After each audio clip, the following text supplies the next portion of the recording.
My name is Kate Sandford and my quilt's called Just Keep Swimming. Is it safe to come out yet? So we had a very long lockdown where I didn't get to do much sewing at all. My daughter was deemed medically vulnerable, and she had to stay indoors for 3 months off school. So we spent a lot of time indoors, and then she got ill, and she had a very bad period of illness lasting about a year. Wasn't anything to do with COVID, but the COVID restrictions made everything much more difficult. Eventually, I managed to get her back off to school and sent her back out into the world, and I immediately needed a project to quilt.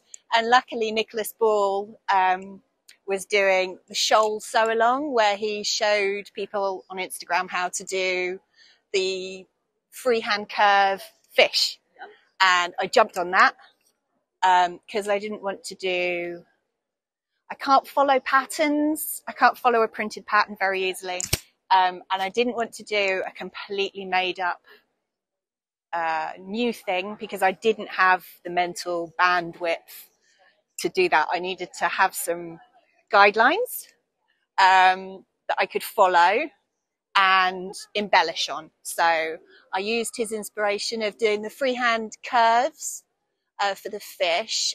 So his original one's just one fish, and he kind of lays them all out in little rows. I think I got to like week 2 and I was like, oh, I could do something different with this. I could overlap them. So I did some overlapping fish and made them into like groups.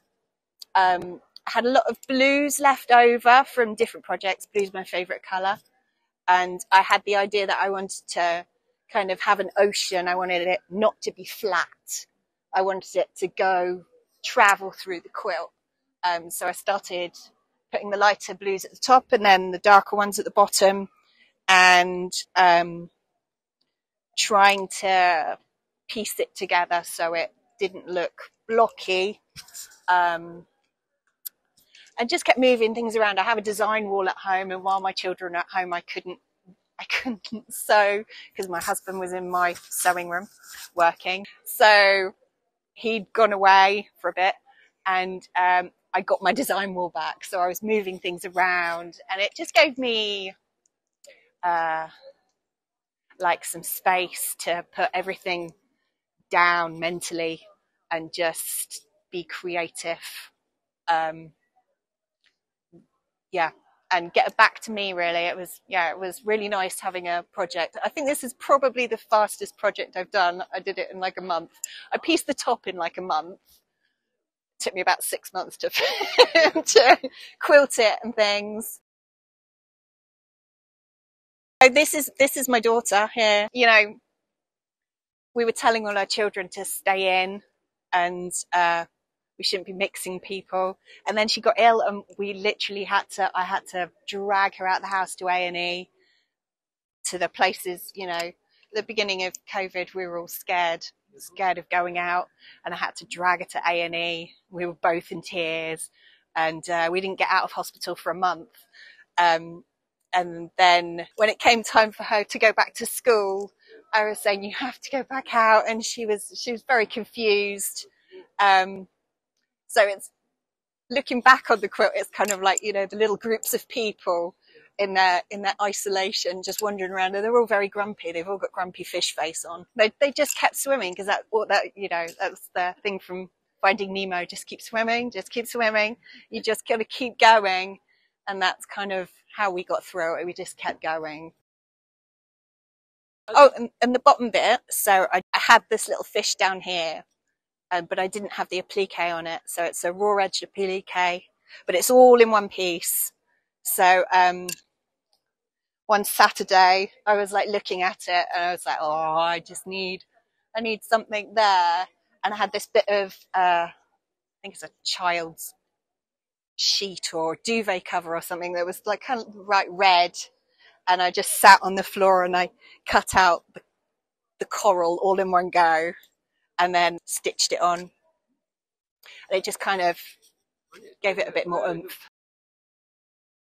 Well, I went to art school to do glass blowing, but you can't really do that in a domestic situation. So I needed a different creative outlet. And when I had children, I made a, typical quilt for my son, who's now 15. And then again with Molly, when she was born, she was a bit ill. And we went into hospital and somebody gave us a Linus quilt. And I was like, oh, actually, I did make a quilt. And I was looking at these quilts. I thought, I could make a quilt. And we were in and out of hospital quite a lot. And I couldn't really focus on reading a book, those dead hours. So I would take hand sewing in, and I would sew hexagons together. I think I started with a hexagon quilt. I had some Liberty fabric knocking around, and I sewed that together. And I thought that looked quite good. And every quilt I made, I could see my progression. I was getting better at it.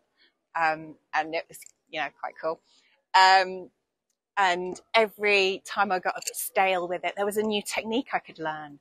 So, there's paper piecing and foundation piecing and freehand quilting, or, you can embroider things. There's never ending possibility in quilting. There's so many choices you can make. It's just an endless creative journey.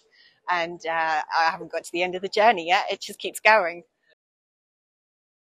So I quilted in isolation for a really long time. And then I discovered people on Instagram, some of whom I have met this week, and we've been out for drinks. And it's really nice to not have to have the commitment of joining a group. You can cheer each other on from your sofa, and you can be involved in each other's creative choices. You can send each other pictures. What do you think of this? So that really, really opened doors. And eventually I did join an actual physical group, which I really love because it's a whole Sunday once a month.